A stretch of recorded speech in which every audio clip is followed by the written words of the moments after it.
Votre soutien alimente vous abonnant, vous ne manquerez aucun nouveau contenu que je crée spécialement pour vous. Vos commentaires permettent non seulement à cette vidéo de toucher plus de monde, mais ils influencent aussi mes prochaines créations. Je les lis tous. Cliquez sur « J'aime », ne prend qu'une seconde, mais contribue grandement à faire découvrir ce contenu aux autres. De plus vous interagissez, plus je peux vous proposer le contenu exact que vous souhaitez voir. Continuons à bâtir cette communauté ensemble. Abonnez-vous, commentez et aimez dès aujourd'hui. Le champagne dans le verre de Robert était depuis longtemps plat, tout comme ses spiritueux. Du balcon de son appartement, il contemplait les lumières de la ville en contrebas, un empire de plusieurs milliards de dollars à ses pieds, et pourtant il ne ressentait qu'un vide profond. Le message sur son téléphone brillait d'une lumière cruelle. « Désolé Robert, je ne t'ai jamais aimé. Je voulais juste ton argent. James et moi partons pour Paris ce soir. Au revoir. » Serena, la femme pour laquelle il avait quitté sa femme, lui avait tout pris. Non seulement sa confiance et sa fierté, mais aussi ses projets commerciaux pour la fusion à venir. Elle fournissait des informations à James, son principal concurrent, depuis des mois. Maintenant, elles avaient disparu, avec les secrets commerciaux de son entreprise et 10 millions de dollars transférés depuis l'un de ses comptes offshore. La trahison fut plus profonde que toutes les blessures qu'il avait jamais ressenties. Robert jeta la coupe de champagne contre le mur, la regardant se briser en 1000 morceaux. Tout comme sa vie l'avait été lorsqu'il avait bêtement quitté Sarah 5 ans plus tôt. Sarah, son amour de jeunesse, sa compagne depuis 15 ans, la femme qu'il avait soutenue quand il n'avait que rêve et détermination. Celle qui était désormais mariée à Thomas Sheen, le respecté PDG de Global Tech Solutions. L'ironie ne lui échappait pas. Il avait tout ce qu'un homme pouvait désirer, des manoirs, des jets privés, des yachts, un empire valant des milliards. Pourtant, la seule chose qu'il désirait vraiment était celle que son argent ne pouvait acheter. Une seconde chance avec la femme qu'il avait si négligemment rejetée. La pluie commença à tomber, à la mesure de la tempête qui l'envahissait. Robert ne bougea pas pour rentrer. Il laissa la pluie imprégner son costume coûteux, espérant ainsi effacer une partie de ses regrets. Ce ne fut pas le cas. Son téléphone sonna. C'était Michael, son avocat et son plus vieil ami. Le conseil d'administration souhaite une réunion d'urgence demain matin, a déclaré Michael, la voix tendue par l'inquiétude. Les informations divulguées ont fait le buzz sur le marché. Les actions chutent.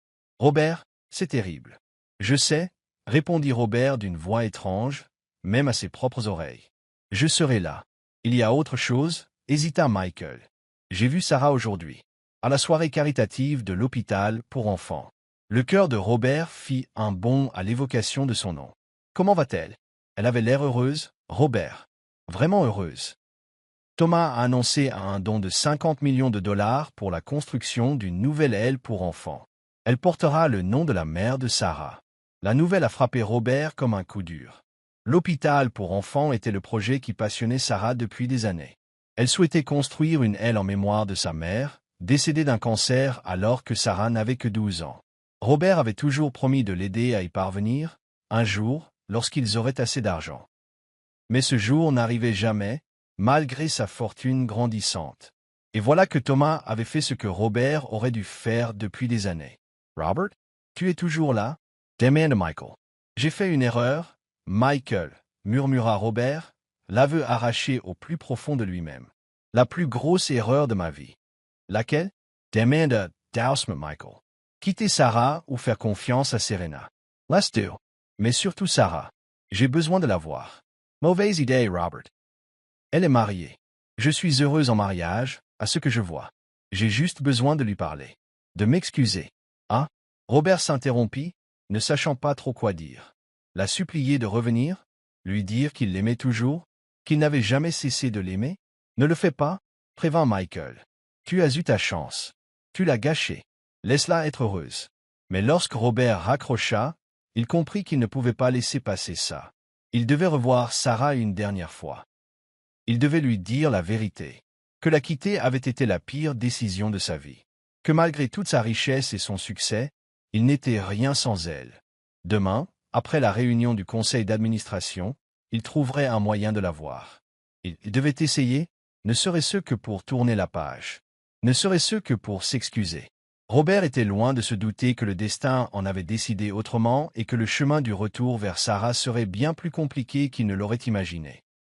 La réunion du conseil d'administration se déroulait aussi mal que Robert l'avait prévu. 14 visages sévères le fixaient depuis la table en acajou, leurs expressions oscillant entre déception et colère à peine dissimulées. Les rapports trimestriels projetés sur l'écran derrière lui affichaient une forte tendance à la baisse. Conséquence immédiate de la trahison de Serena et des informations divulguées.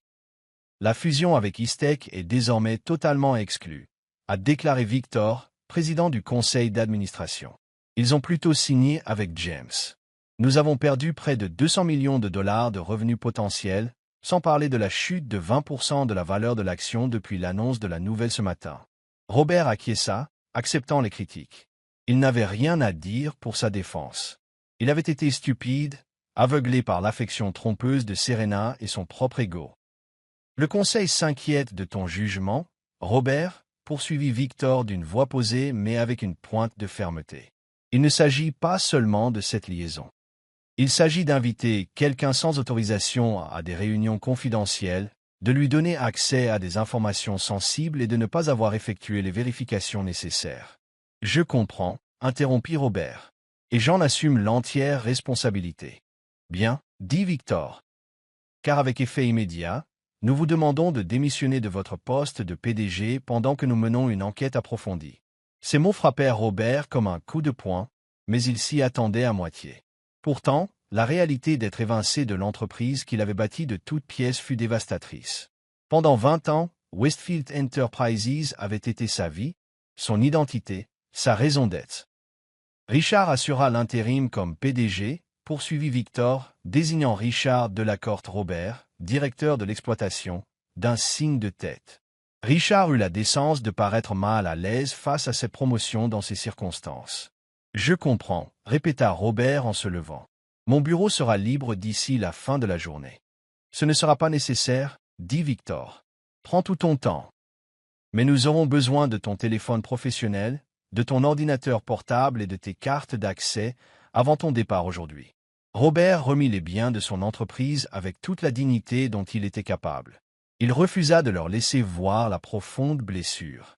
Alors qu'il s'apprêtait à quitter la salle de réunion, Richard s'approcha de lui. « Je suis désolé d'en être arrivé là, » dit-il doucement. « Pour ce que ça vaut, j'ai voté contre cette décision. Merci Richard.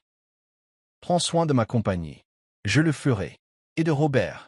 J'espère que tu pourras aussi arranger les choses dans ta vie personnelle. » Robert hocha la tête, hésitant à parler davantage. Il sortit de la salle de réunion la tête haute, même si intérieurement il se sentait complètement perdu. En l'espace de 24 heures, il avait perdu sa petite amie, son entreprise et une grande partie de sa fortune. La chute du cours de l'action lui avait coûté des milliards sur le papier. En se dirigeant vers l'ascenseur, il croisa son ancienne secrétaire, Emily, qui le regarda avec compassion. « J'ai entendu ce qui s'est passé, » dit-elle. « Je suis désolé, monsieur Westfield. »« Merci, Emily.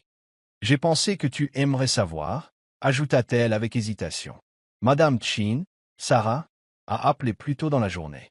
Elle a dit avoir entendu parler de Serena aux informations et voulait s'assurer que tu allais bien. » Le cœur de Robert fit un bond. « Sarah a appelé? A-t-elle laissé un numéro ?» Emily secoua la tête. « Non, elle m'a juste demandé de te dire qu'elle pensait à toi. » Ce simple message signifiait plus pour Robert qu'Emily ne pouvait le comprendre. Après tout ce qu'il avait fait, après la façon dont il avait mis fin à leur mariage pour Serena, Sarah avait quand même appelé pour prendre de ses nouvelles. C'était si typique d'elle, gentille, attentionnée, soucieuse des autres, même quand ils ne le méritaient pas. « Merci de me l'avoir dit, » dit-il. En quittant le bâtiment qui avait été le centre de sa vie professionnelle pendant 2 décennies, Robert se sentit étrangement léger. La perte de son poste était douloureuse, bien sûr, mais elle lui avait aussi permis de comprendre ce qui comptait vraiment. Pendant trop longtemps, il s'était défini par sa richesse et son succès. Il avait sacrifié son mariage sur l'autel de l'ambition et de l'ego, convaincu qu'il méritait quelqu'un de plus jeune, de plus glamour, quelqu'un qui serait impressionné par son argent et son pouvoir. Mais Serena ne l'avait jamais aimé. Elle n'avait aimé que ce qu'il pouvait lui offrir. Le luxe, le statut, le style de vie. Et finalement, même cela n'avait pas suffi, elle avait aussi voulu connaître les secrets de son entreprise. Dans sa voiture, Robert resta assis un long moment avant de démarrer. Il avait prévu de trouver un moyen de voir Sarah pour s'excuser, peut-être même pour tenter de la reconquérir. Mais le message d'Emily avait changé la donne. Sarah l'avait contacté, non pas pour se réjouir de sa chute, mais par inquiétude. Peut-être y avait-il encore une chance d'arranger les choses entre eux. Non pas pour la reconquérir, elle était mariée à Thomas et Robert devait respecter cela, mais au moins pour faire la paix, s'excuser du mal qu'il lui avait causé, la remercier d'être la personne qu'elle était. Il démarra la voiture et quitta la place de parking réservée aux fonctionnaires qui n'était plus la sienne.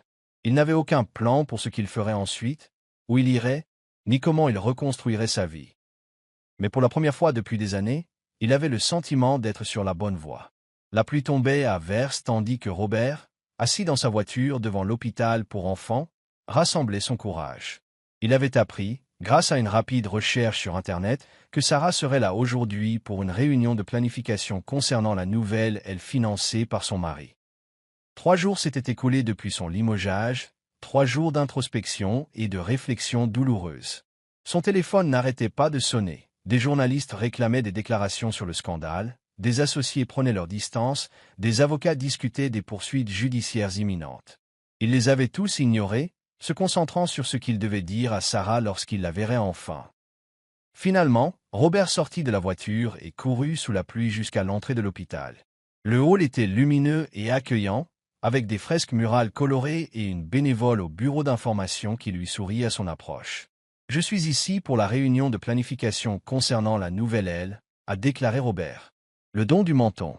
La bénévole a vérifié son ordinateur. « C'est au 5e étage, salle de conférence C. Êtes-vous avec l'équipe d'architectes ?»« Oui, » mentit Robert, un pincement au cœur. « Merci. » En montant dans l'ascenseur, Robert répéta ce qu'il allait dire. De simples excuses semblaient insuffisantes après tout ce qu'il avait fait, mais aller plus loin aurait pu donner l'impression qu'il demandait quelque chose qu'il n'avait pas le droit de demander.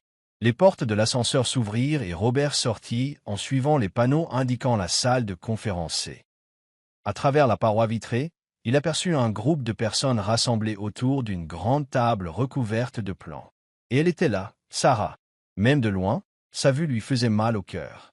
Ses cheveux noirs étaient désormais plus courts, tombant juste en dessous de ses épaules, au lieu de lui tomber dans le dos comme à leur mariage. Elle désignait quelque chose sur les plans, le visage animé d'enthousiasme.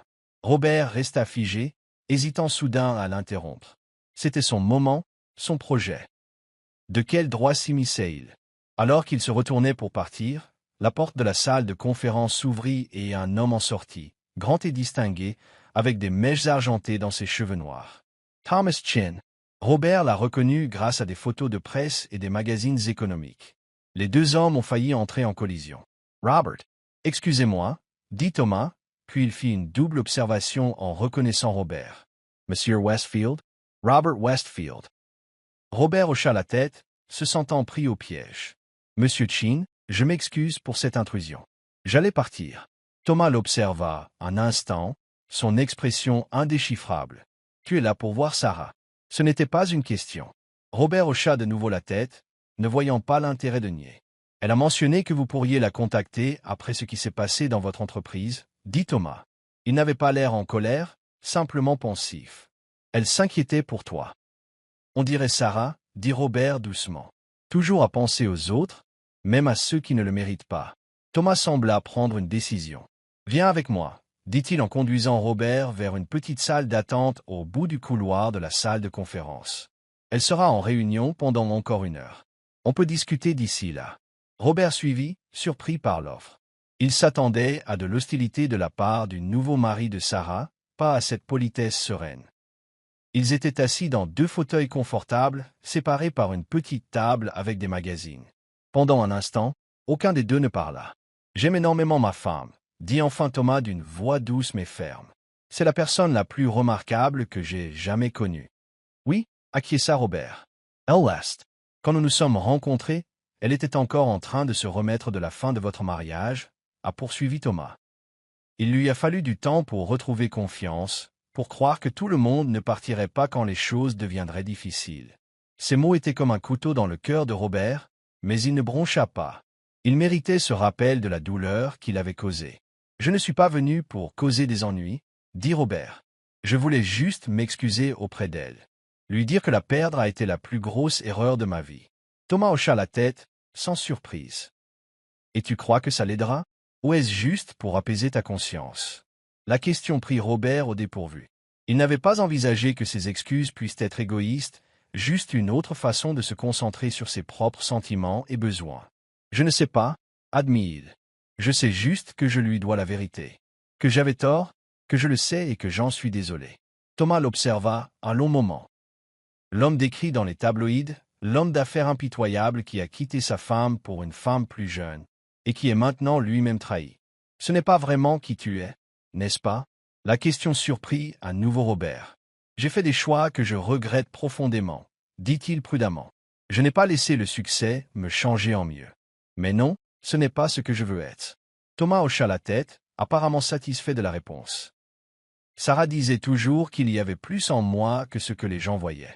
Que sous son image de milliardaire se cachait le même homme dont elle était tombée amoureuse à l'université, idéaliste, gentil, passionné par l'idée de faire bouger les choses. « Elle a toujours vu le meilleur en moi, » dit Robert, la gorge serrée par l'émotion. « Même quand on ne le voyait pas. Il était là, » dit Thomas. « Il l'est toujours, je crois. Sinon, tu ne serais pas là. » Avant que Robert puisse répondre, la porte de la salle de conférence s'ouvrit et les gens commencèrent à sortir. Sarah en sortit la dernière, discutant avec un architecte. Elle leva les yeux, vit Thomas sourire, puis Robert. Son sourire s'estompa, ses yeux s'écarquillèrent de surprise. Elle s'excusa auprès de l'architecte et s'avança vers eux, l'air réservé, mais sans hostilité. « Robert, » dit-elle en les rejoignant, « Émilie a dit que tu pourrais appeler.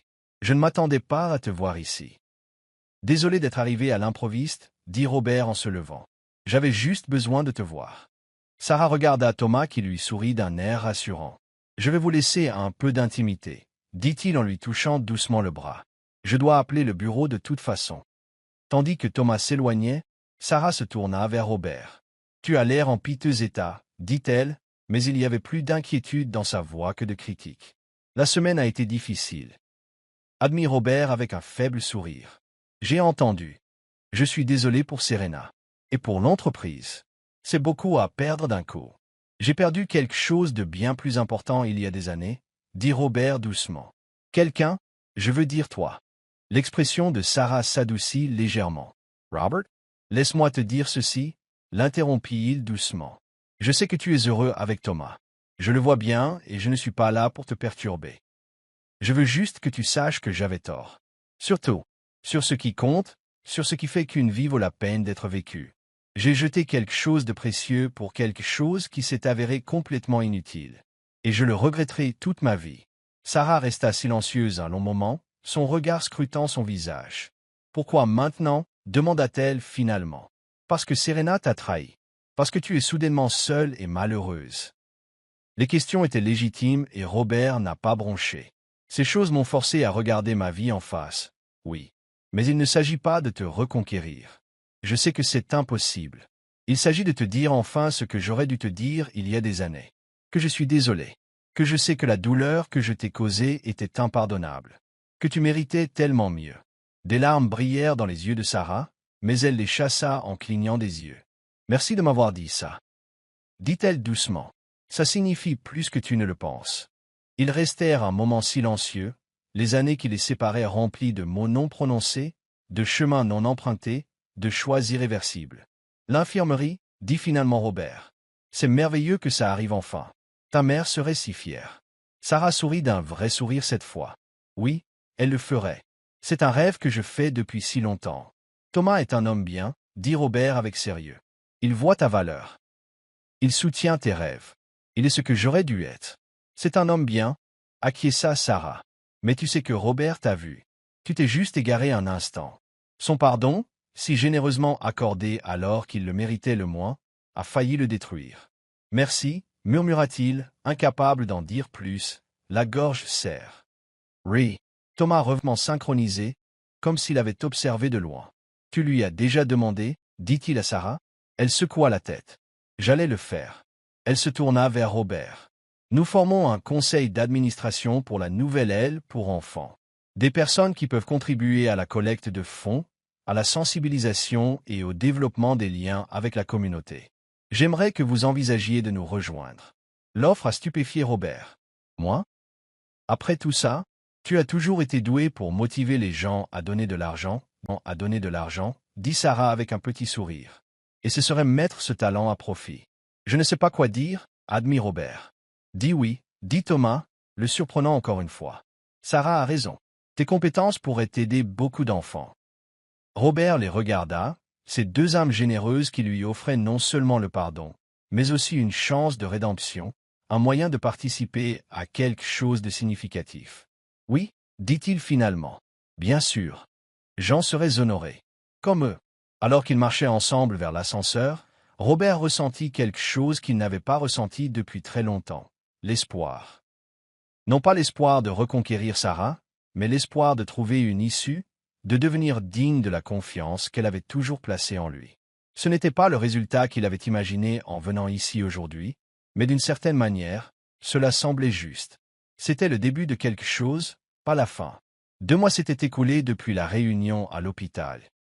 Robert était assis dans son nouveau bureau, un espace modeste comparé à son ancien bureau de PDG, mais suffisamment confortable pour ses besoins actuels.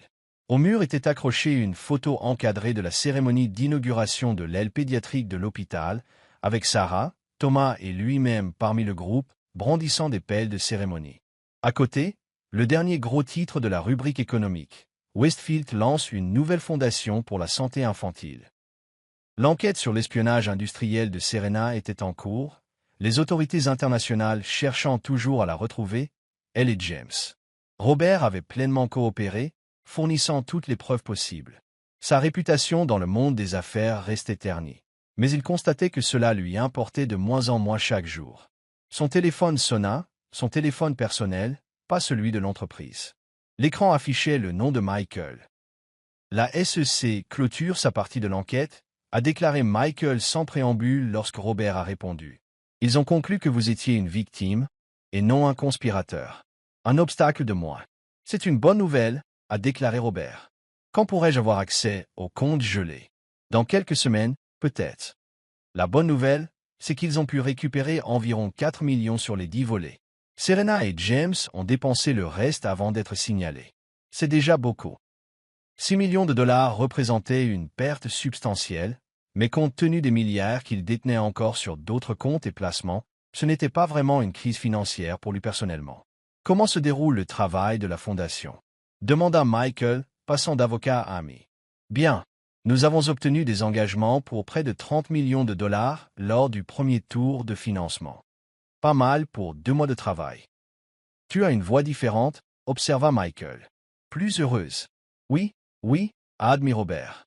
C'est étrange. J'ai perdu mon entreprise, j'ai été humilié publiquement et on m'a volé des millions.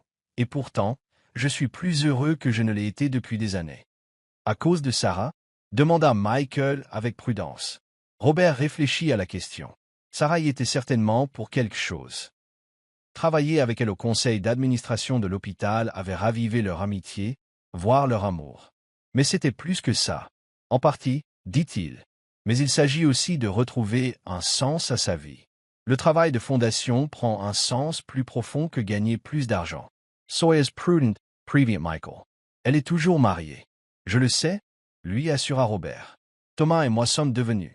Enfin, pas vraiment amis, mais quelque chose comme ça. Je respecte leur mariage, Michael. Je n'essaie pas de m'en mêler. C'était vrai. Ces trois-là avaient développé une dynamique inattendue au cours des 2 derniers mois. Ils ont travaillé ensemble sur le projet d'hôpital, chacun apportant ses propres atouts. Thomas avait des relations au sein du milieu médical et était animé d'une véritable passion pour l'amélioration des soins pédiatriques. Sarah avait la vision et le lien personnel qui incitaient les donateurs à ouvrir leur chéquier. Quant à Robert, il possédait son sens des affaires et son désir nouveau de se racheter, de faire le bien grâce à sa fortune et à son influence. Après avoir dit au revoir à Michael, Robert reporta son attention sur la proposition sur son bureau. Un projet de centre de recherche pédiatrique de pointe, qui fonctionnerait en tandem avec la nouvelle aile de l'hôpital, était ambitieux et nécessitait un financement important, dépassant les fonds déjà levés, mais Robert le croyait réalisable. Un coup frappé à la porte de son bureau interrompit ses pensées. Levant les yeux, il fut surpris de voir Thomas debout. « Tu as une minute ?» demanda Thomas. « Bien sûr, » répondit Robert en désignant la chaise en face de son bureau. « Tout va bien? Il s'est passé quelque chose avec le projet d'hôpital ?» Thomas s'assit, l'air sérieux. « Le projet est en ordre.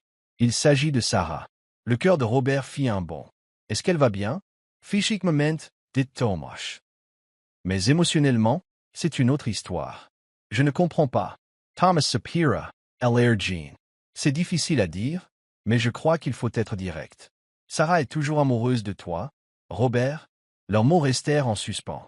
Robert fixa Thomas, persuadé d'avoir mal compris. « C'est impossible, finit-il par dire. Elle est mariée avec toi. Elle est heureuse avec toi. Elle-même, corrigea gentiment Thomas. Mais elle est amoureuse de toi. Il y a une différence. Elle a essayé de se le cacher, même à elle-même, mais je le sais depuis un moment maintenant. »« Elle t'a dit ça ?» demanda Robert, toujours en train de comprendre ce que Thomas disait. « Pas en termes aussi précis. Mais je connais ma femme. Je vois comme elle s'illumine quand tu es là, comme elle parle de toi quand tu n'es pas là. La passion dans sa voix quand elle décrit le travail que vous faites ensemble. »« Thomas, je te jure que je n'ai jamais. »« Je sais, » interrompit Thomas. « Tu as été respectueux de notre mariage. Je t'ai vu maintenir des limites, même quand c'était clairement difficile pour toi. J'apprécie ça plus que tu ne le penses. » Robert passa une main dans ses cheveux, complètement perdu. « Pourquoi me dis-tu ça ?» Thomas resta silencieux un instant, choisissant visiblement ses mots avec soin. « Parce que j'aime Sarah au point de vouloir son bonheur avant le mien. Et parce que j'ai besoin de te dire autre chose, quelque chose que j'ai gardé secret jusqu'à présent. » Il fouilla dans la poche de sa veste et en sortit un papier plié qu'il tendit à Robert. C'était un rapport médical. « Je suis atteint d'une forme rare de la maladie d'Alzheimer à début précoce, » dit Thomas à voix basse tandis que Robert parcourait le document avec une horreur grandissante. « La progression devrait être rapide. D'ici 1 an, voire 2, je ne reconnaîtrai probablement plus Sarah.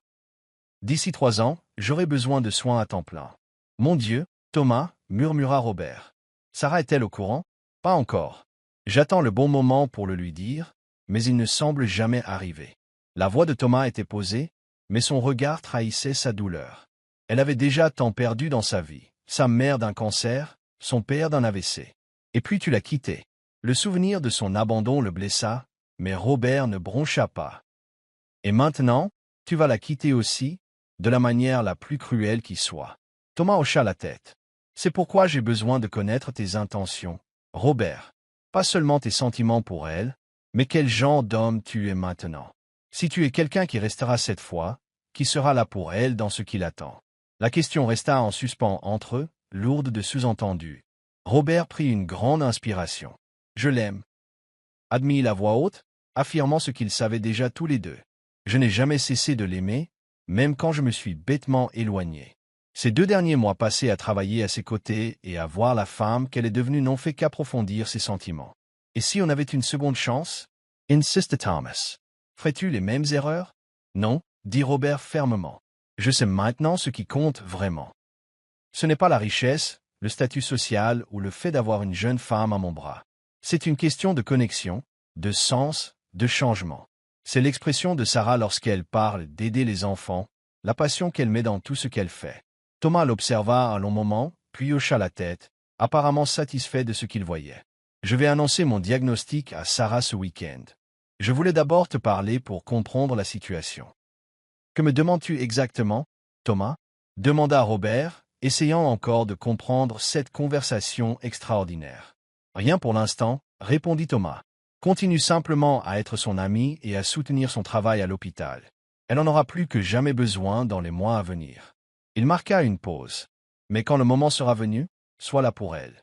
Sois l'homme qu'elle a toujours cru que tu pouvais être. » Robert se sentit touché par l'altruisme de Thomas, par sa dignité face à un diagnostic aussi dévastateur. « Je ne sais pas quoi dire. »« Tu n'as rien à dire, » dit Thomas en se levant. « Réfléchis à ce que je viens de dire. Et Robert, ne dis pas à Sarah qu'on a eu cette conversation. Elle doit digérer mon diagnostic sans complications supplémentaires. » Alors que Thomas se retournait pour partir, Robert l'appela. « Thomas, je suis vraiment désolé pour ton diagnostic. Y a-t-il quelque chose que je puisse faire? Y a-t-il des spécialistes à consulter? Y a-t-il des traitements à envisager? Thomas Stewart Treatment. J'ai consulté les meilleurs neurologues du pays. La maladie est rare et agressive, et les options thérapeutiques sont limitées. Merci de votre question. Il s'arrêta à la porte. Prends soin d'elle, Robert, quand le moment sera venu. Après le départ de Thomas, Robert resta longtemps assis à son bureau, le rapport médical toujours en main. La situation était presque incompréhensible. Sarah l'aimait toujours, Thomas était mourant. D'une manière ou d'une autre, Robert avait été chargé de son bonheur futur. C'était une responsabilité dont il s'était autrefois montré indigne. Mais il était devenu un homme différent, humilié par l'échec, conscient de l'essentiel. Si on lui donnait une seconde chance avec Sarah, non pas maintenant, mais un jour, après son deuil et sa guérison, il la chérirait comme jamais son jeune moi n'aurait pu le faire. Pour l'instant, il ne pouvait qu'être là pour eux deux, tandis que le diagnostic de Thomas était rendu public, que Sarah faisait face à une nouvelle perte, que l'avenir qu'ils avaient tous imaginé se transformait en quelque chose qu'aucun d'eux n'avait anticipé. Robert accepta le projet de centre de recherche pédiatrique, la détermination renouvelée. Ce travail était important. Cela ne sauverait peut-être pas Thomas, mais beaucoup d'enfants. Et peut-être, dans une certaine mesure, cela contribuerait il aussi à sauver Robert, non seulement sa réputation, mais son âme. Les feuilles d'automne tourbillonnaient dans la cour de l'hôpital tandis que Robert attendait sur un banc, consultant sa montre. Sarah avait appelé une heure plus tôt pour demander à le rencontrer ici plutôt qu'au bureau de la fondation. Sa voix était tendue, et Robert comprit immédiatement ce que cela signifiait. Thomas lui avait enfin annoncé son diagnostic. 3 jours s'étaient écoulés depuis la visite inattendue de Thomas au cabinet de Robert. 3 jours durant lesquels Robert avait fait toutes les recherches possibles sur la maladie d'Alzheimer à début précoce, contacté des spécialistes du monde entier et tenté de se préparer à ce qui allait arriver, non seulement pour Thomas, mais aussi pour Sarah. Il la vit approcher, le visage pâle, les yeux rougis par les pleurs. Robert se leva, le cœur serré par sa douleur. « Merci de m'avoir accueilli, » dit Sarah en le rejoignant. « J'avais besoin de sortir un moment. »« Bien sûr, » dit doucement Robert. « Tu veux marcher?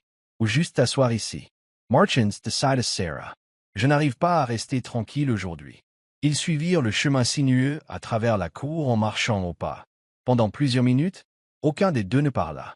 Robert attendit, laissant à Sarah le temps de parler quand elle serait prête. « Thomas me l'a dit, » dit-elle enfin, d'une voix à peine plus forte qu'un murmure. « À propos de la maladie d'Alzheimer. »« Je suis vraiment désolé, Sarah, » dit Robert, les mots inadéquats mais sincères. Elle le regarda d'un air perçant. « Tu savais. » Robert hésita, se souvenant de la demande de Thomas de ne pas mentionner leur conversation. Mais il ne pouvait pas mentir à Sarah. « Oui, Thomas me l'a dit il y a quelques jours. Pourquoi te l'aurait-il dit avant de me le dire à moi ?»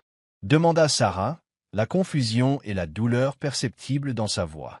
« Il voulait que je lui assure que les travaux de fondation se poursuivraient, que le projet d'hôpital ne serait pas affecté par sa situation, » dit Robert, déformant légèrement la vérité pour protéger Sarah et Thomas.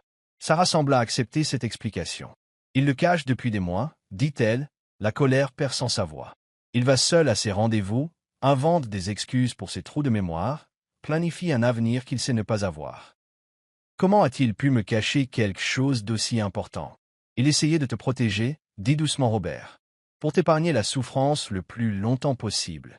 Ce n'est pas son rôle de me protéger de la vérité, » dit Sarah, les larmes aux yeux. « Nous sommes censés affronter les choses ensemble. Voilà ce qu'est le mariage. » Robert resta silencieux, ne se sentant pas qualifié pour commenter ce que devrait être le mariage, compte tenu de son propre échec. Ils marchèrent en silence encore un moment, les feuilles d'automne craquant sous leurs pieds. L'hôpital se dressait devant eux, ses fenêtres reflétant le soleil de fin d'après-midi. « Il veut quitter le conseil d'administration de l'hôpital, » dit finalement Sarah. « Il veut profiter du temps qui lui reste, avant que la maladie ne progresse. Voyager, découvrir le monde, se créer des souvenirs tant qu'il peut encore s'en souvenir. Cela semble raisonnable, c'est risqué Robert. »« C'est vrai, » a acquiescé Sarah. « Sauf qu'il veut y aller seul. » Robert s'arrêta de marcher, surpris. « Seul? Sans toi? »« Non. » Sarah hocha la tête, de nouvelles larmes coulant sur ses joues. « Il dit qu'il ne veut pas que je le voie décliner, qu'il ne veut pas que je garde de lui ce souvenir. Il a prévu une prise en charge dans un établissement spécialisé en Suisse le moment venu. Il a pris toutes ses décisions sans moi, Robert, comme si mes sentiments n'avaient aucune importance. Robert la guida vers un banc proche et ils s'assirent. Il lui offrit son mouchoir qu'elle accepta, en murmurant un merci. « Lui as-tu dit ce que tu pensais de tout ça ?» a demandé Robert. « J'ai essayé. On a passé la nuit à discuter. Ou plutôt, je parlais, je suppliais, je pleurais, et il expliquait calmement ses décisions, comme s'il s'agissait d'arrangements commerciaux plutôt que de notre vie commune. » Sarah s'essuya les yeux. « Il n'arrête pas de dire qu'il fait ce qui est le mieux pour moi. Mais comment m'abandonner pourrait-il être la meilleure solution ?» Le parallèle avec l'abandon de Sarah par Robert des années auparavant ne lui échappa pas. L'ironie était cruelle. Sarah avait été quittée à 2 reprises par des hommes qui prétendaient l'aimer, tous deux convaincus de faire ce qui était le mieux pour elle. « Que vas-tu faire ?» demanda Robert doucement. Sarah prit une grande inspiration, essayant visiblement de se reprendre. « Que puis-je faire? Je ne peux pas le forcer à me laisser prendre soin de lui, à me laisser être sa femme pendant tout ce temps. Il a déjà pris sa décision. »« Je suis tellement désolé, Sarah, » répéta Robert, souhaitant pouvoir faire plus, en dire plus, apaiser sa douleur. « Le fait est, » poursuivit Sarah, sa voix devenant presque un murmure, « qu'une partie de moi comprend. Il veut m'épargner pour qu'on se souvienne de lui tel qu'il est aujourd'hui, et non de l'ombre qu'il deviendra. Mais une autre partie de moi a l'impression que c'est juste une autre personne que j'aime qui a choisi de me quitter. » Ces mots ont transpercé la poitrine de Robert comme un couteau. « Comme moi, » dit-il doucement. Sarah le regarda, les yeux encore brillants de larmes. « Oui, comme toi. J'ai échoué, » admit Robert. « Un mari peut trahir sa femme de toutes les manières possibles. J'étais égoïste, arrogant, aveugle à l'essentiel. Et je le regrette chaque jour depuis. »« Pourquoi me dis-tu ça maintenant ?» demanda Sarah, une pointe de douleur dans la voix. « Parce que je veux que tu saches que ce qui est arrivé n'était pas de ta faute. Ce n'était pas parce que tu n'étais pas à la hauteur ou parce qu'il y avait quelque chose qui clochait chez toi. C'était mon échec, mon erreur. » Robert prit une grande inspiration. « Et parce que je veux que tu saches que tout le monde ne s'en va pas. Certaines personnes reviennent si on les laisse faire. » Sarah scruta son visage, semblant chercher quelque chose dans son expression. « Que dis-tu exactement, Robert ?»« Je dis que je suis là pour toi, Sarah. En tant qu'ami, en tant que partenaire dans le travail de fondation, en tant que personne que tu attends de moi. Je ne vais nulle part cette fois. » Sarah resta silencieuse un long moment, digérant ses paroles. « Thomas pense que je suis toujours amoureuse de toi, » dit-elle finalement, la phrase restant en suspens entre eux. Le cœur de Robert fit un bond. « Et toi, qu'en penses-tu » demanda-t-il prudemment. Sarah le regarda, les yeux emplis d'émotions contradictoires. « Je crois que je n'ai jamais vraiment cessé de t'aimer, Robert. Même quand je te détestais pour ce que tu faisais, même quand je pensais avoir tourné la page avec Thomas. Mais cela ne change rien au fait que je suis marié à un homme bien qui fait face à une terrible maladie. Je ne te demanderai jamais de trahir tes vœux de mariage, » dit Robert rapidement. « Ce n'est pas pour ça que je suis ici. »« Alors pourquoi es-tu ici ?» demanda Sarah, non pas d'un ton accusateur, mais avec une réelle curiosité. Robert prit une grande inspiration. « Parce que je veux me racheter. Parce que je veux être là pour toi pendant cette période difficile. Parce que... » Il a hésité, puis a continué en toute honnêteté, « parce que je n'ai jamais cessé de t'aimer non plus, Sarah. Mais je respecte ton mariage et ton engagement envers Thomas. » Sarah resta silencieuse un long moment, absorbant ses paroles. « Je ne sais pas ce qui va se passer ensuite, » dit-elle finalement. « Thomas prend des décisions concernant notre avenir sans me consulter. Tu es de retour dans ma vie après 5 ans. Tout est compliqué. C'est vrai, » acquiesça Robert. « Mais tu n'as pas à tout régler aujourd'hui. Pour l'instant, concentre-toi simplement sur Thomas, et je te soutiendrai du mieux que je peux, en tant qu'ami, en tant que collègue, rien de plus. » Sarah hocha la tête, apparemment. Elle était soulagée par « Merci.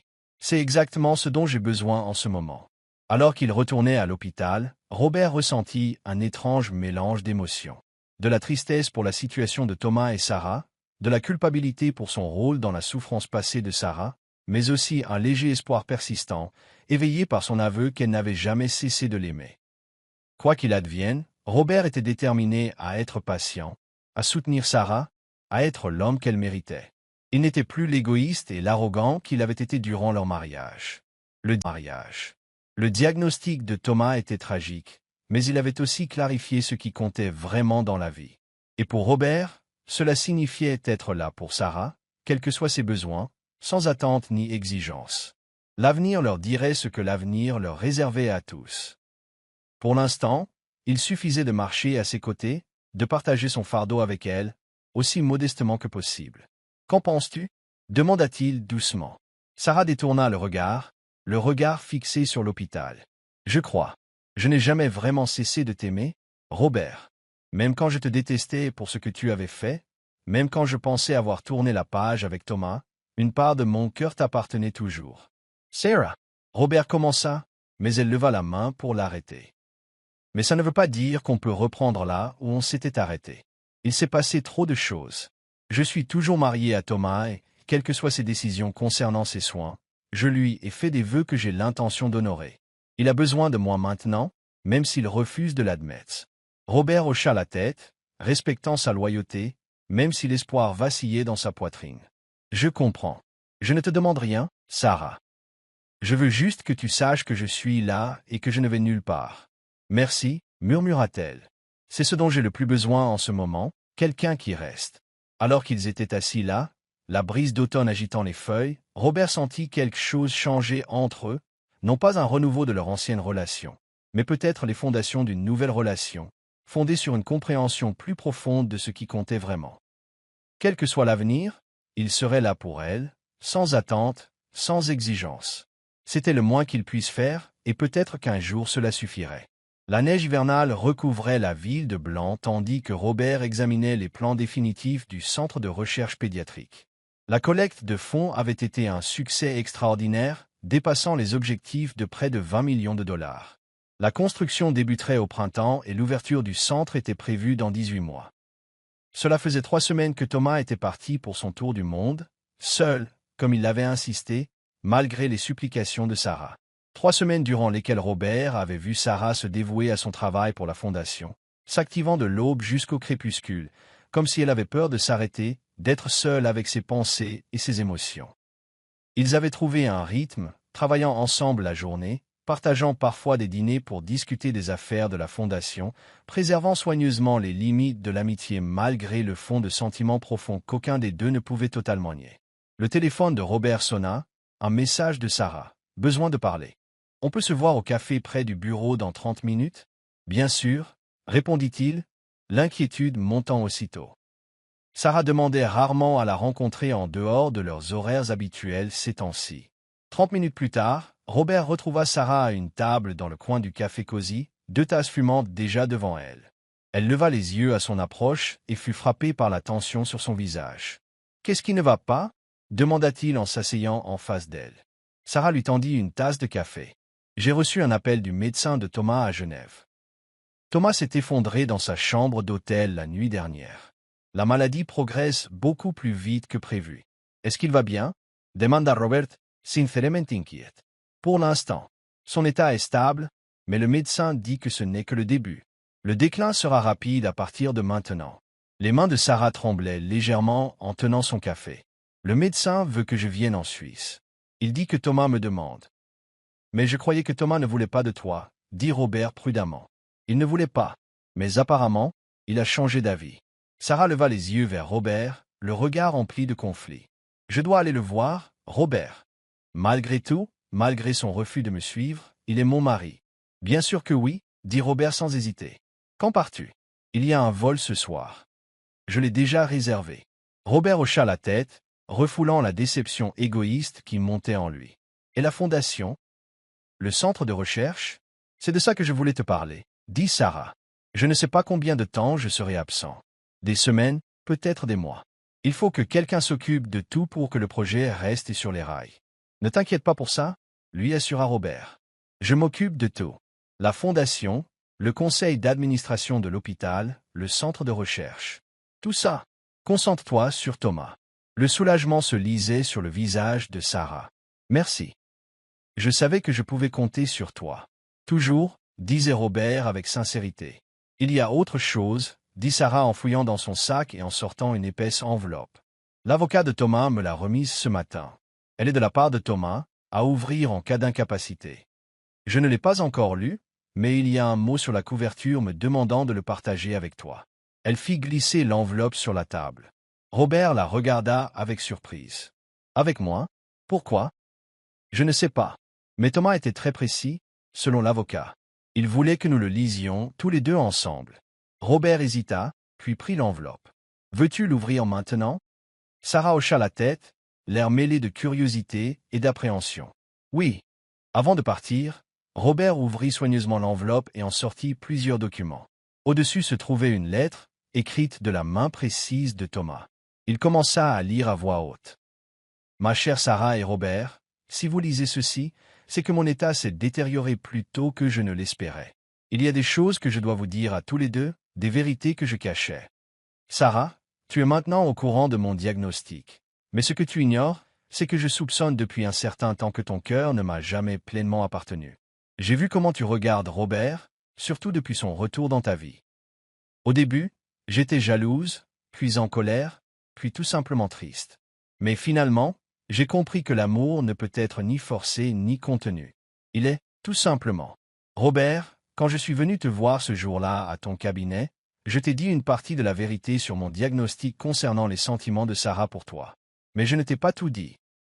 Je ne t'ai pas dit que je savais depuis le début que Sarah n'avait jamais cessé de t'aimer, que lorsqu'elle a accepté de m'épouser, elle recherchait sécurité et stabilité après la douleur que tu lui as causée. Elle a été une épouse merveilleuse et je crois qu'elle m'aime à sa manière. Mais pas comme elle t'aime.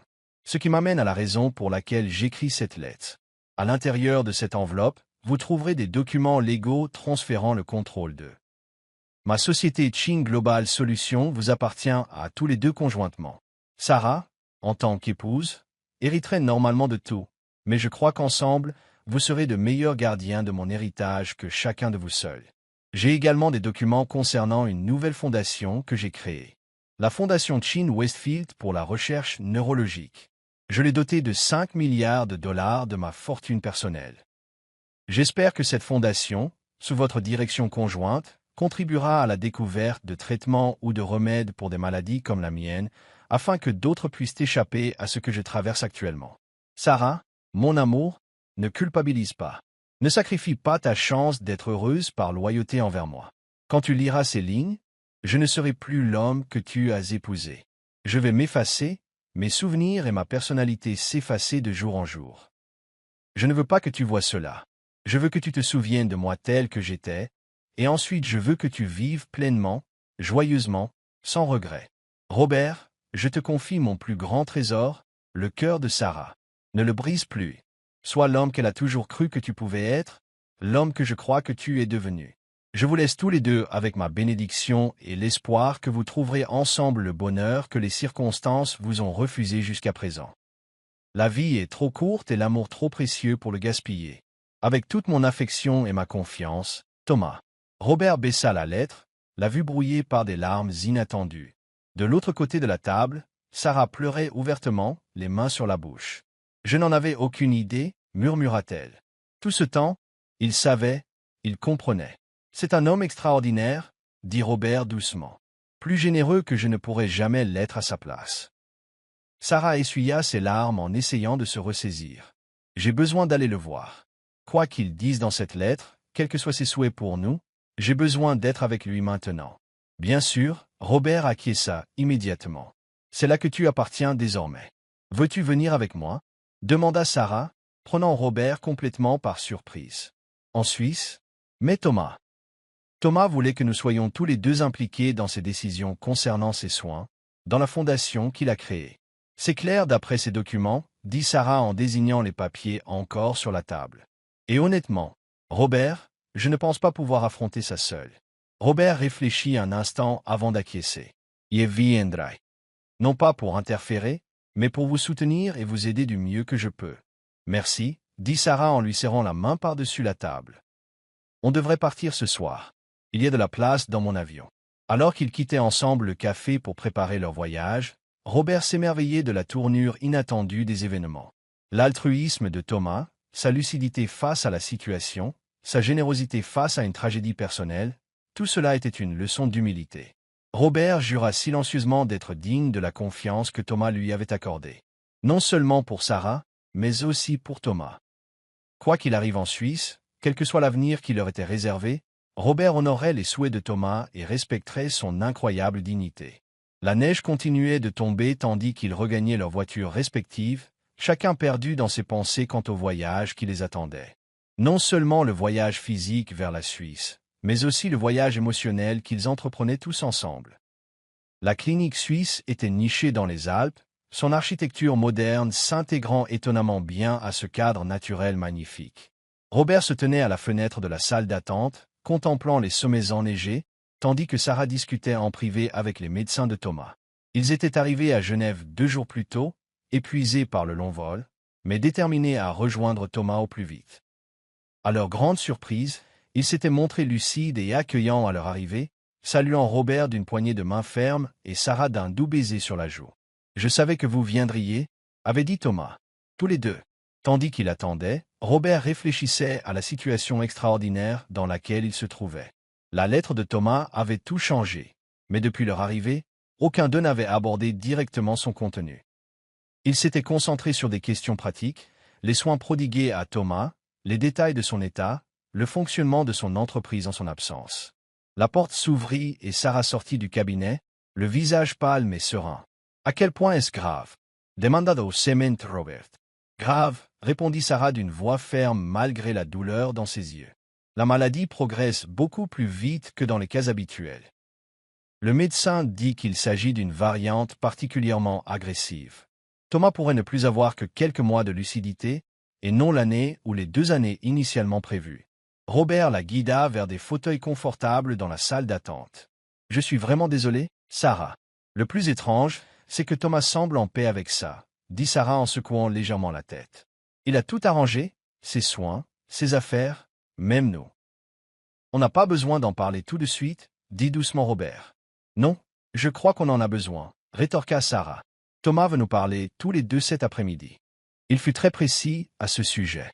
Robert hocha la tête, à la fois inquiet et curieux de ce que Thomas pourrait leur dire. « Alors, on l'écoutera. » Quelques heures plus tard, ils étaient assis dans la chambre privée de Thomas à la clinique.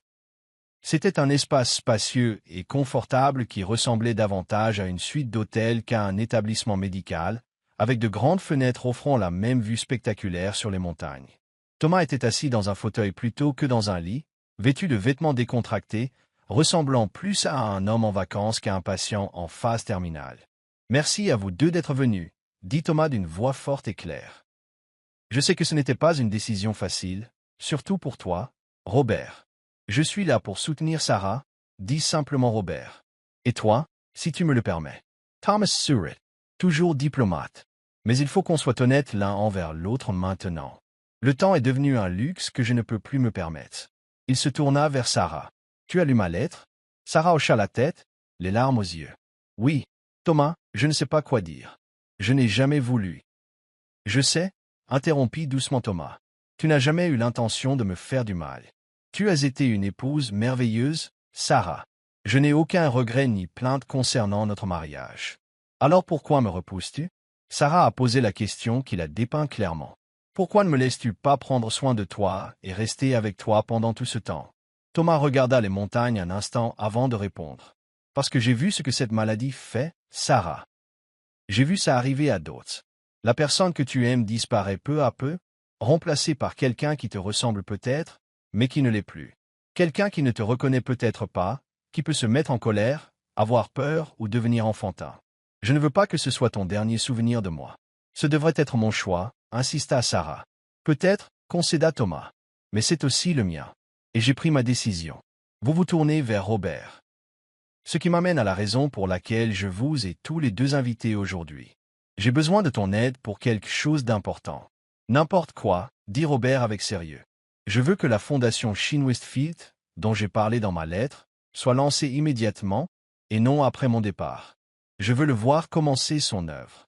Et je veux que vous le dirigiez tous les deux ensemble. » Sarah et Robert échangèrent des regards surpris. « Mais qu'en est-il de votre entreprise » demanda Sarah. « Vos projets en cours ?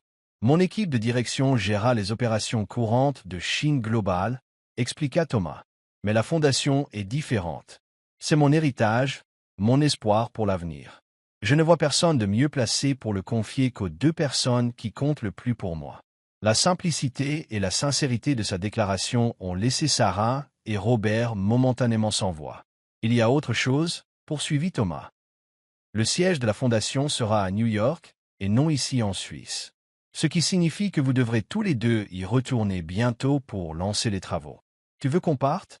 Demanda Sarah, la douleur perceptible dans sa voix. Je veux que tu vives, Sarah, dit Thomas doucement. Que tu fasses un travail utile pour changer les choses et trouver le bonheur. Ne pas rester à mon chevet à me regarder disparaître. Je ne sais pas si j'en suis capable, admit Sarah. Tu peux, lui assura Thomas. Et tu le feras, car je te le demande. Considère que c'est ma dernière requête. Le silence retomba dans la salle, le poids des paroles de Thomas suspendu dans l'air. Robert regarda tour à tour le mari et la femme, chacun essayant de faire ce qu'il pensait être le mieux pour l'autre, chacun souffrant à sa manière. Et si on faisait un compromis? Suggéra finalement Robert. Sarah et moi retournerons à New York pour créer la fondation. Mais Sarah reviendra te voir régulièrement.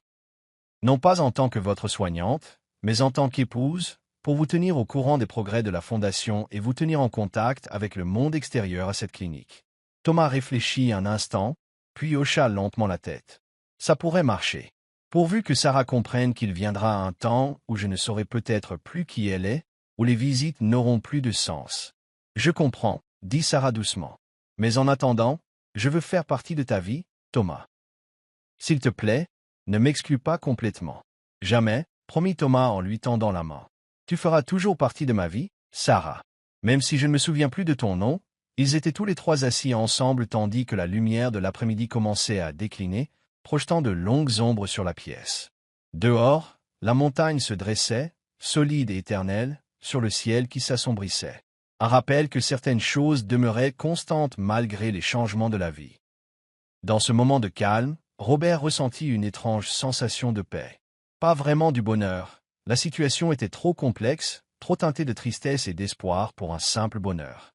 Mais il y avait une certaine justesse dans tout cela, le sentiment que malgré toute la douleur et les erreurs du passé, ils étaient enfin là où ils devaient être, faisant ce qu'ils avaient à faire. Thomas leur avait fait à tous deux un don incroyable.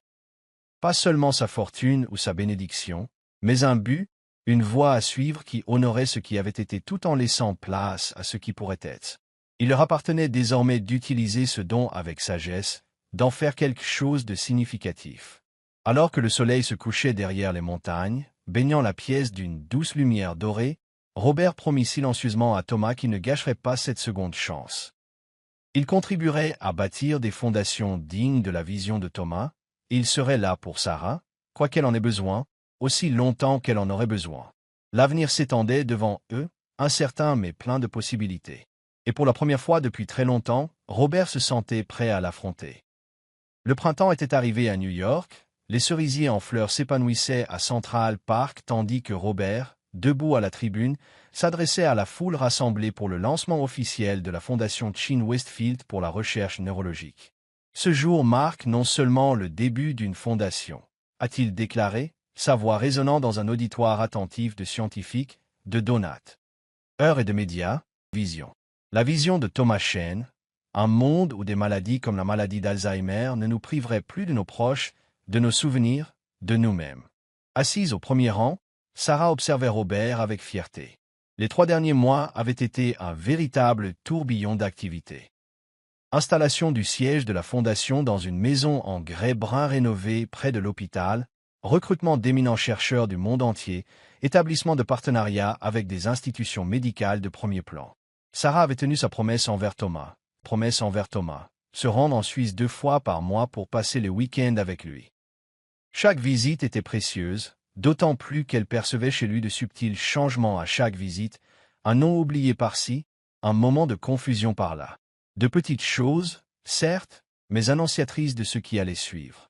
Grâce à cette fondation, a poursuivi Robert, nous financerons des recherches révolutionnaires, soutiendront des essais cliniques innovants et fourniront des ressources aux familles touchées par des troubles neurologiques. Mais le plus important, c'est peut-être que nous ne perdrons jamais espoir. Son regard croisa brièvement celui de Sarah, qui lui sourit, l'encourageant.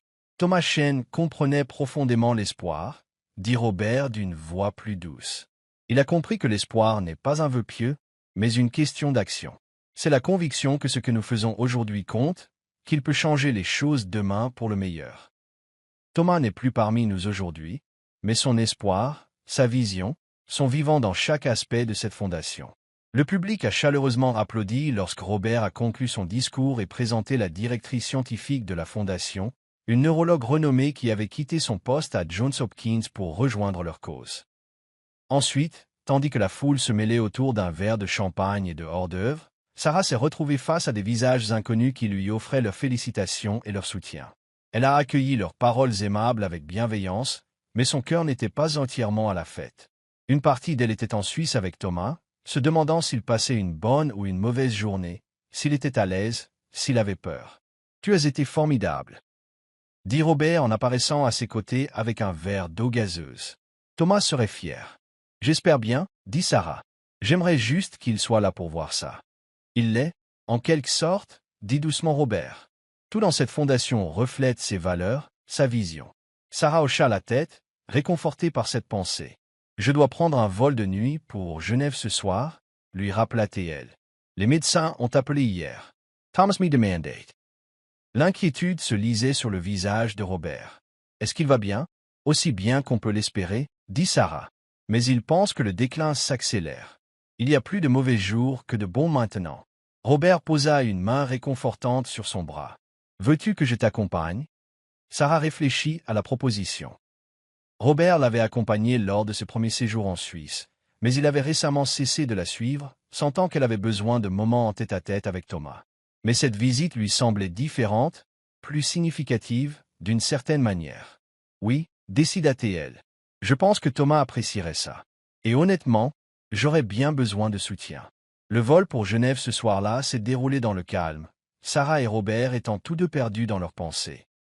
Ils avaient développé une complicité confortable au cours des derniers mois, travaillant en étroite collaboration pour la Fondation, partageant des repas et participant occasionnellement à des collectes de fonds ensemble. Mais ils avaient pris soin de maintenir des limites, conscients du mariage de Sarah et de l'état de Thomas. La clinique suisse était baignée par la lumière matinale à leur arrivée.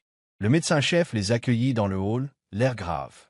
« Chin a demandé de vos nouvelles, » a-t-il dit. Il passe une journée lucide, ce qui devient rare. Mais je dois vous prévenir, physiquement, son état a considérablement décliné depuis votre dernière visite, Madame Chin. Sarah hocha la tête, se préparant à ce qui allait suivre. Robert resta près d'elle tandis qu'il suivait le médecin jusqu'à la chambre de Thomas. Rien n'aurait pu préparer Sarah au changement chez son mari. En seulement 2 semaines depuis sa dernière visite, Thomas semblait avoir vieilli. Son visage était émacié, ses yeux autrefois brillants étaient enfoncés, ses mains tremblaient légèrement sur la couverture. Mais lorsqu'il les vit, son visage s'illumina, reconnaissant. Un cadeau précieux dont Sarah savait qu'il pourrait bientôt leur être retiré. « Sarah, » dit-il d'une voix plus faible qu'avant, mais toujours distinctement Thomas. « Et Robert, tu es venu. »« Bien sûr que nous sommes venus, » dit Sarah en s'approchant de son lit et en lui prenant la main. « Comment te sens-tu? »« Comme un homme qui manque de temps, » répondit Thomas avec une honnêteté inattendue. « C'est pourquoi j'avais besoin de vous voir tous les deux. » Robert s'approcha du lit. « Nous sommes là, Thomas. Tout ce dont tu as besoin. » Thomas les regarda tour à tour, une ombre de son ancienne perspicacité dans le regard. Le lancement de la fondation. Est-ce que ça a été un succès? Très bien, lui assura Sarah. Nous avons déjà reçu des promesses de dons supplémentaires de plus de 500 millions. Et nous avons réuni une équipe de chercheurs formidables. Bien, dit Thomas, l'air satisfait. C'est bien. Il marqua une pause pour reprendre des forces. Je dois vous dire quelque chose d'important, tant que je le peux encore. Sarah lui serra la main pour l'encourager. On vous écoute. Je ne vais pas guérir, dit simplement Thomas. Nous le savons tous. Mais ces derniers temps, le déclin a été rapide. Les médecins disent qu'il ne me restera peut-être que quelques semaines de lucidité, pas des mois. Sarah a lutté contre ses larmes. Thomas. Ce n'est rien, dit-il doucement. J'ai fait la paix avec ça. Mais j'ai besoin de quelque chose de vous deux. N'importe quoi, dit immédiatement Robert. J'ai besoin que tu me laisses partir, dit Thomas. Son regard était fixe malgré son état de faiblesse. Quand le moment viendra, il viendra bientôt, j'aurai besoin que vous retourniez à New York, à vos vies, à la Fondation. Souvenez-vous de moi tel que j'étais, pas tel que je deviendrai. Je ne peux pas vous abandonner comme ça, protesta Sarah, les larmes coulant à flots. Tu ne le seras pas, lui assura Thomas. Je ne verrai pas la différence, Sarah. C'est la cruauté et la miséricorde de cette maladie. Bientôt, je ne te reconnaîtrai plus, je ne saurai plus qui tu es ni ce que nous représentions l'un pour l'autre. Mais je le saurai, murmura Sarah. Oui, reconnut Thomas. Tu le feras. Et c'est pourquoi je te demande, tant que je le peux encore, de me promettre de vivre pleinement ta vie quand je ne serai plus là. Pas seulement physiquement, mais à tous les niveaux. Son regard oscilla significativement entre Sarah et Robert. Thomas, commença Robert, mal à l'aise, ce n'est pas le moment. C'est exactement le moment, interrompit Thomas avec une fermeté surprenante. Je vois comment vous vous regardez. Je vois ce qui est encore là entre vous, ce qui n'a jamais disparu. Et je veux que tu saches que tu as ma bénédiction. Sarah regarda Robert, puis Thomas, tiraillé entre le déni et l'honnêteté. Thomas, je t'aime. Je t'ai été fidèle en tout point. Je sais, dit Thomas avec un doux sourire sur son visage maigre. Ta loyauté n'a jamais été remise en question. Mais ton cœur, a toujours été divisé. Et bientôt, tu devras faire un choix concernant ton avenir. Tu te tournes vers Robert. Tu es devenu un homme meilleur, Robert.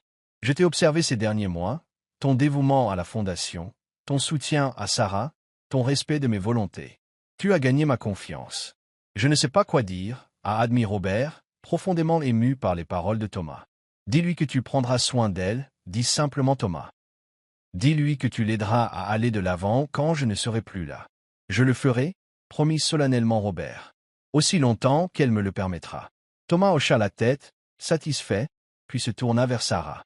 Et toi, mon amour, promets-moi que tu ne laisseras ni la culpabilité ni une loyauté mal placée t'empêcher de retrouver le bonheur. Sarah pouvait à peine parler à travers ses larmes. Thomas, s'il te plaît, promets-le-moi, insista-t-il doucement. Je te le promets, murmura-t-elle enfin en portant sa main à ses lèvres. Mais pas encore. Pas tant que tu es encore là. Non, acquiesça Thomas. Pas encore. Ils passèrent la journée avec Thomas, racontant des anecdotes sur la fondation, parfois assis dans un silence complice.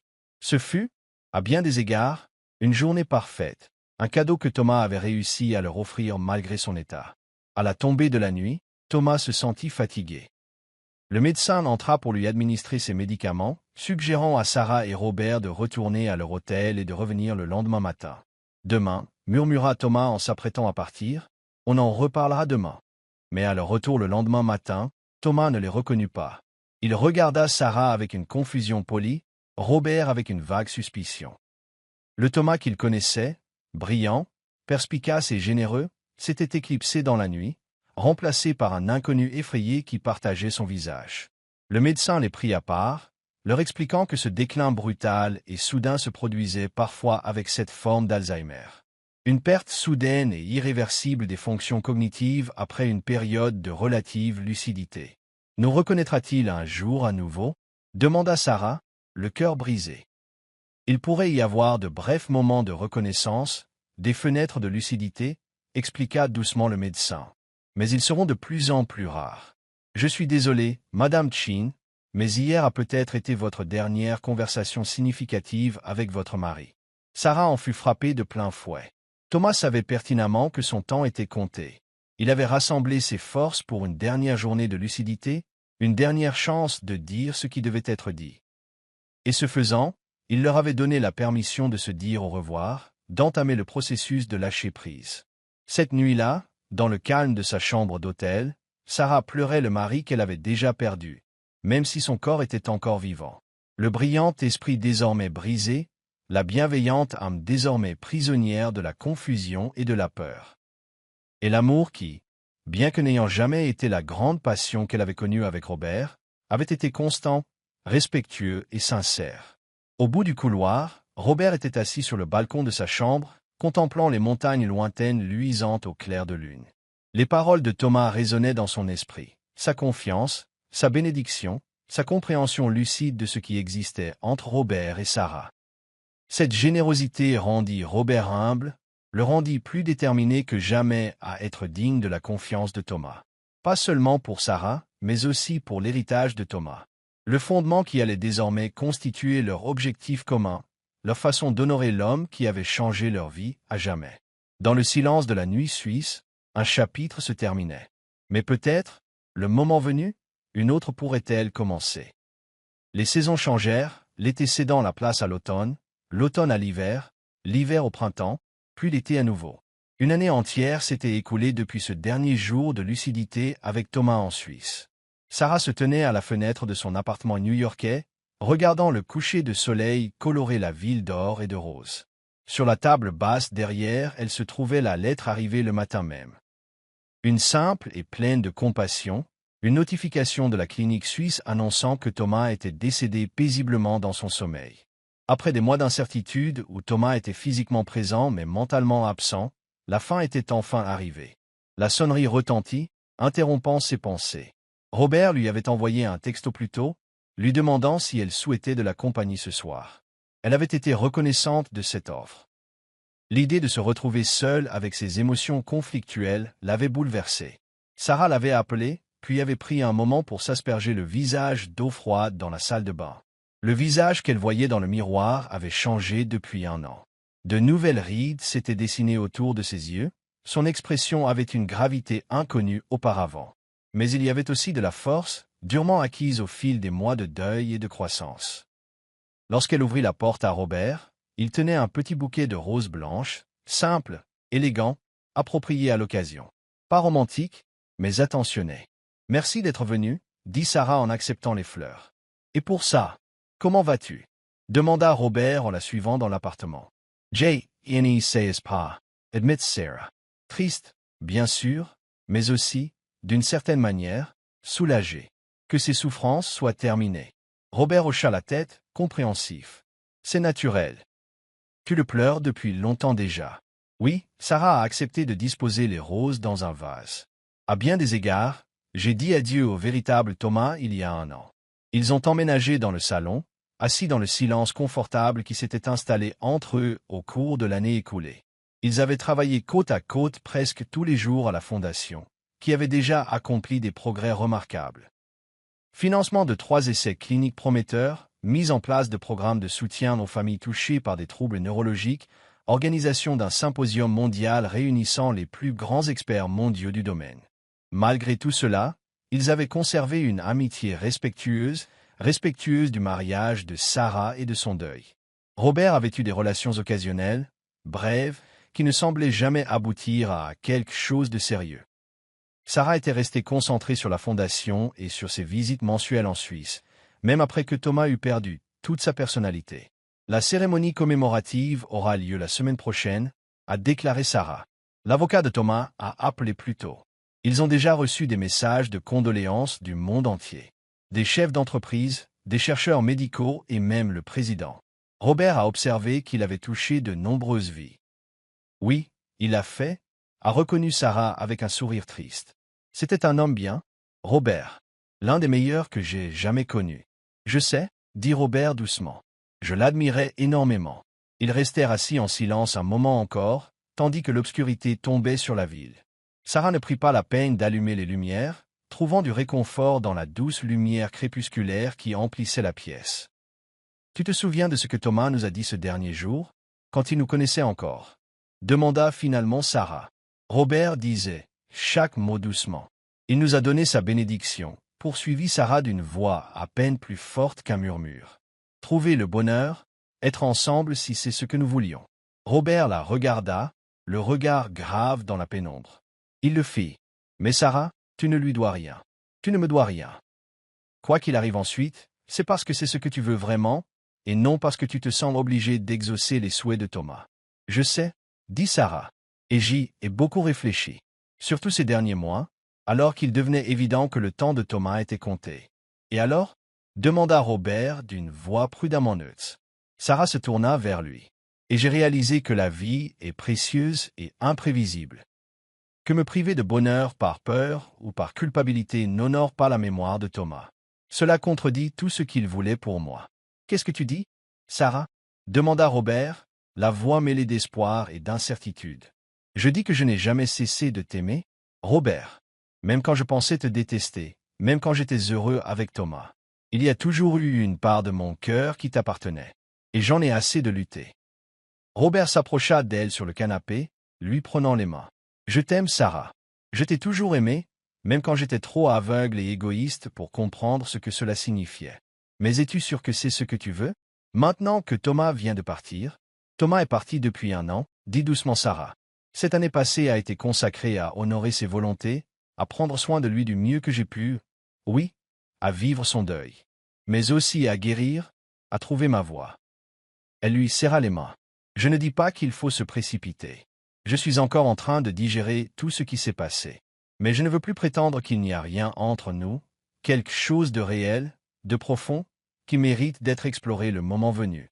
Quand le moment sera venu, répéta Robert en hochant la tête en signe de compréhension. On a tout le temps du monde, Sarah. Je ne vais nulle part.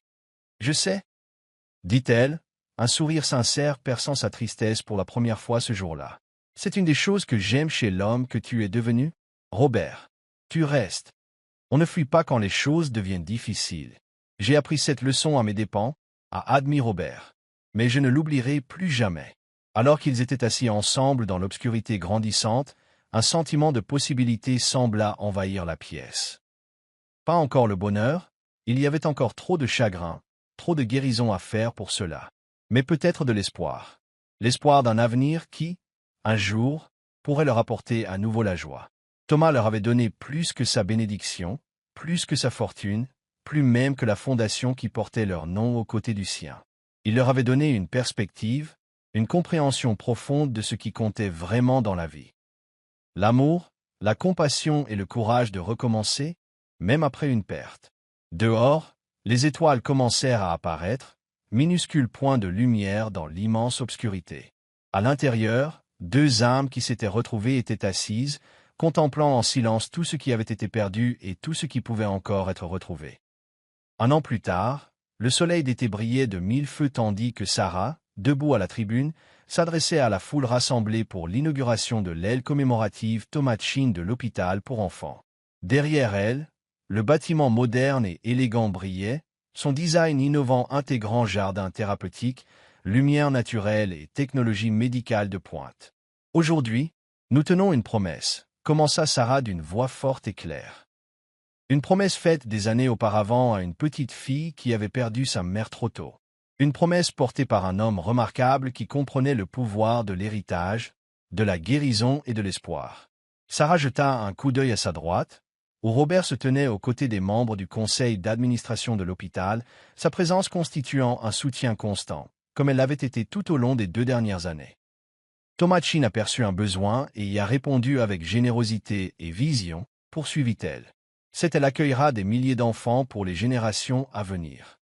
Elle soulagera les souffrances, fera progresser la recherche et surtout, offrira de l'espoir aux familles confrontées. Et aux heures les plus sombres, Sarah repensait à son propre cheminement, de l'obscurité à la lumière.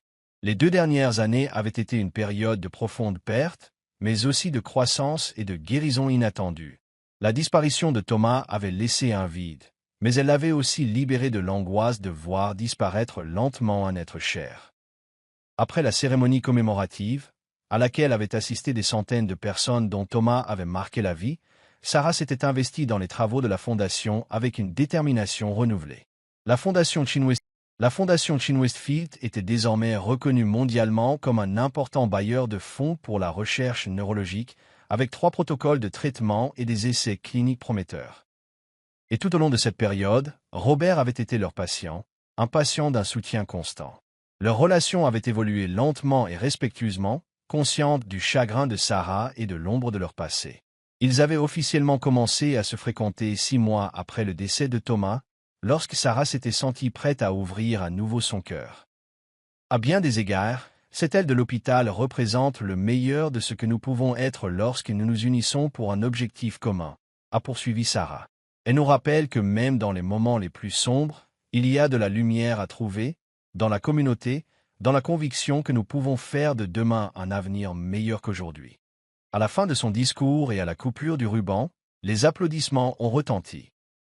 Sarah s'est éloignée du podium et a immédiatement trouvé Robert à ses côtés. « C'était magnifique », a-t-il dit en lui serrant doucement la main. « Thomas serait fier. »« Je pense qu'il le serait », acquiesça Sarah en lui rendant la main. Plus tard, alors qu'il traversait l'aile de l'hôpital achevé pendant la réception, Sarah s'émerveilla de la perfection du design. Les fresques murales colorées conçues pour le bonheur des jeunes patients, les espaces familiaux qui offraient du réconfort dans les moments difficiles, les installations de recherche qui allaient repousser les limites de la médecine pédiatrique. C'est tout ce que ma mère aurait souhaité, dit-elle à Robert alors qu'il s'arrêtait devant une fenêtre donnant sur le jardin thérapeutique. Et tout ce que Thomas avait imaginé. Et c'est grâce à toi que tout cela est arrivé, lui rappela Robert. Ta vision a guidé tout cela. Sarah sourit, acquiesçant d'un hochement de tête. Nous l'avons tous fait. Les fondations de l'hôpital vous ennuyaient. Elle se tourna pour lui faire face. Je n'aurais pas pu faire ça sans toi, Robert. Si, tu aurais pu, le contredit-il gentiment. Tu es la personne la plus forte que je connaisse, Sarah. Mais je suis content d'avoir pu y participer. À la fin de la réception, ils se sont excusés et sont partis.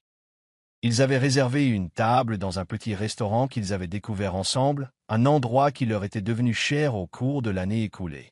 Une fois assis à leur table préférée, Robert semblait inhabituellement nerveux, tripotant sa serviette, commençant des phrases puis s'arrêtant. « Tout va bien ?» demanda Sarah, inquiète de son comportement inhabituel. « Oui » répondit rapidement Robert. « Tout est parfait, en fait. Voilà pourquoi. » Il fouilla dans la poche de sa veste et en sortit une petite boîte en velours. Sarah retint son souffle en réalisant ce qui se passait. « J'avais prévu un discours élaboré, » dit Robert avec un sourire autodérision. « À propos de seconde chance, de rédemption et de mon amour pour toi. Mais en te regardant maintenant, je réalise que ce que je veux te dire est simple.